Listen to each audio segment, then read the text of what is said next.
Hi guys, welcome to my channel. My name is Sam and this channel is called Sam Speaks Geek, where we talk all things books. Mostly I'm into fantasy, Brandon Sanderson, Joe Abercrombie, things like that. But there will be some romance and contemporary fiction. Frederick Bachman, huge fan of Frederick Bachman. And so let's get started. I just wanted to talk about why I'm creating this channel and then get into what I'm currently reading. So I'm starting this channel because of the fact that I don't have a lot of people in my real life who read a lot of fantasy. They mostly read romance, which is fine. I like romance too. But the biggest thing that I'm really passionate about is the fantasy stuff. And I don't have a lot of friends that read that stuff. And so this is why I have the channel, so that I can gush and rant and talk about all those things. And I'm really excited to get started. So what I'm currently reading, The Blade Itself. This is a reread for me. I read it in 2020, so it's been a minute. I'm doing the audiobook this time, but it's very slow going as I am listening to a whole bunch of other things. And if you don't know, The Blade Itself is grimdark fantasy by Joe Abercrombie. It is set in a world of his creation. It's like very medieval type. They have a bunch of swords and there's no guns, no modern technology. And you follow these characters who are just trying to survive in this very dark and grim world. And they do it the best way they can. You know, you have Glokta, who is a torturer who used to be a prisoner of war, and now he's a torturer himself. And he's dealing with all this political stuff and trying to survive and masking a lot of who he is and what he believes just so that he can be in the political ground. And then you have Logan Ninefingers, who is my favorite. He is a barbarian known as the Bloody Nine because he has 9 fingers. And he lives in the woods and lives off the land. He is what they call a named man because he's very well known in this country. And there's a lot of fear surrounding him because if he fights you, he will win. And he helped this guy Bethed get into power. And so now he's just roaming the country. And it's a very character-driven novel, especially at first, because they kind of just meander around and you follow them in their everyday lives. And then as the book goes on, then it gets more and more plot driven. But that's really more in the second book. And so it's been a lot of fun going back through it this second time because now that I know how everything ends, I can actually piece things together a little bit more. This is one of the first high fantasy things that I read, and it was really hard for me to keep up. And so I think I'm going to have a lot better opportunity to keep up and actually know all the nuances of everything. And so the second book that I'm currently listening to is Of Blood and Fire by Ryan Cahill. And I don't know a whole lot about it. I just know that it's some sort of empire and there's a war coming. And you've got the typical farm kid who's living in his town, just doing life. And then you got these strangers that come in and then his world gets rocked. And so that's really all that I know. I did read the short novella that was called The Fall. And it was like the prequel to this stuff.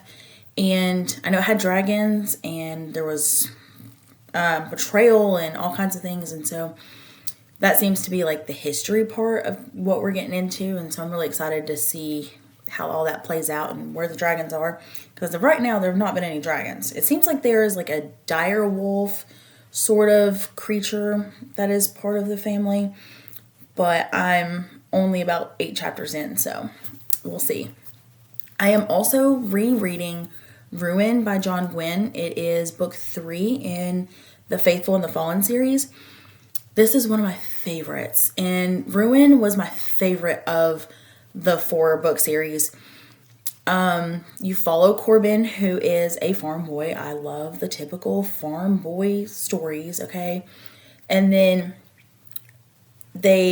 he's just living his life, and he's trying to be a knight and take care of his kingdom and, you know, be just regular kid, right?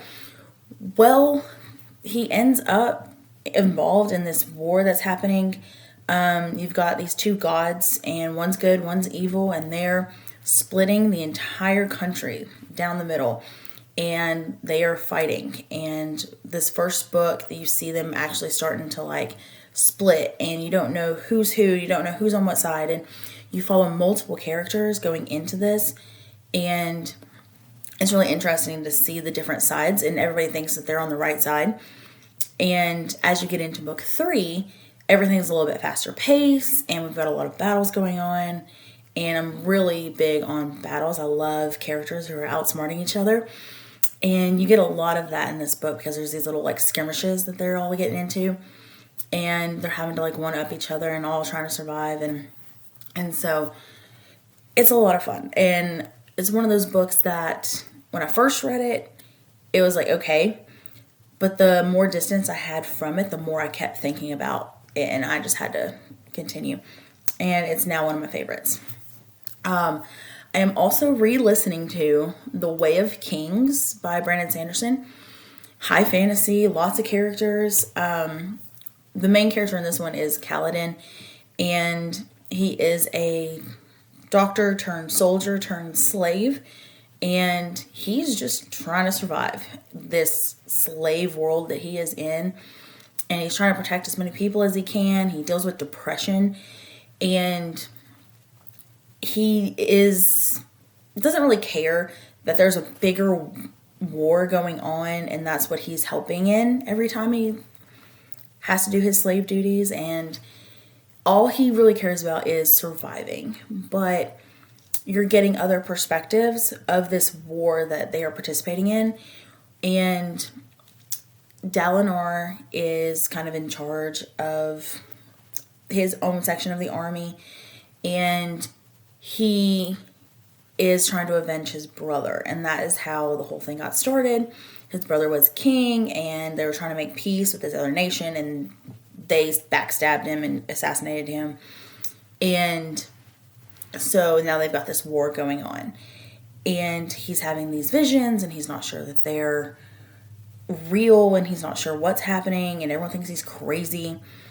And so you've got these two storylines, and then you've got this girl, Shallan, who is pretending to be a ward, and she is lying and trying to steal this thing called a soulcaster so that she can support her family, because her family is in a hard spot. And man, like, that long summary there didn't even do it justice. It's a 1,200 page book. It is really long. Brandon Sanderson really likes his long novels. And so there's just so much there. You know, they've got this class system based on the color of your eyes. And Kaladin is a dark eyes, which is a bad thing. And the big thing is to be a light eyes. And they've got this magic system and all these little pieces. And their stories are kind of being interwoven, but they don't really know the grander scope of things at this point. And so my big thing is I love Brandon Sanderson's endings. They are fantastic. And so, like, I just get really passionate about the endings. And so if you haven't read Way of Kings, it's a slog. It's good throughout, but 1,200 pages is a lot to get through. And so you just got to give it time. And so the last one that I'm reading is called Handle with Care, and it is also a reread. Yes, right now we're doing a lot of rereads, but I haven't read it maybe 2021. It's been a long time. It is by Jodi Picoult, the author of 19 Minutes, My Sister's Keepers, all those things. And this one, she just writes things that just break your heart. And so in Handle with Care, there's this girl, Willow, and she has this disease called OI, osteogenesis imperfecta is what I'm pretty sure it's called. And what that means is that her bones are really fragile and they break. Like, she can sneeze and break several bones in her body. And so her mother is having a really hard time with all the expenses of Willow's life, because they have to have wheelchairs and they have to have physical therapy. And there's all these medical bills because she is constantly breaking. At this point, she is like 5 years old and she's had over 50 breaks in her life. And so that gets expensive.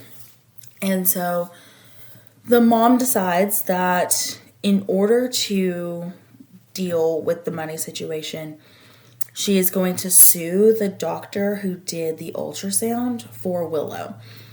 And they're going to sue her because they feel like she should have told them sooner so that she could abort Willow. She is lying, and she's very honest about that fact that she is lying, and so she's trying to get through all this lawsuit. And her best friend is the one who was her OBGYN at the time that did the ultrasound. So she is suing her best friend. And so that dynamic gets kind of shattered and things get strained with her husband and things are strained with Willow because Willow is smart enough that Willow understands this lawsuit. And the term that they're having to use in this lawsuit is called wrongful birth. And what that means is that Willow shouldn't have been born. And so it's just a hard topic. And Jodi Picoult does a really good job of balancing and interweaving all of these different perspectives of the story. And it's so heartbreaking. And I love books that like make you feel things. A lot of my favorite books are deep and impactful and they really make you feel stuff. And this is just one of them. I think this is probably the 4th or 5th time that I've read it. I enjoy this book so much. And so, if you have read Jodi Picoult and you enjoy her style, definitely give Handle with Care a try. It is one of my favorites. But so yeah, that's all that I'm currently reading. What are you reading? Let me know in the comments. And I will see you guys in the next one.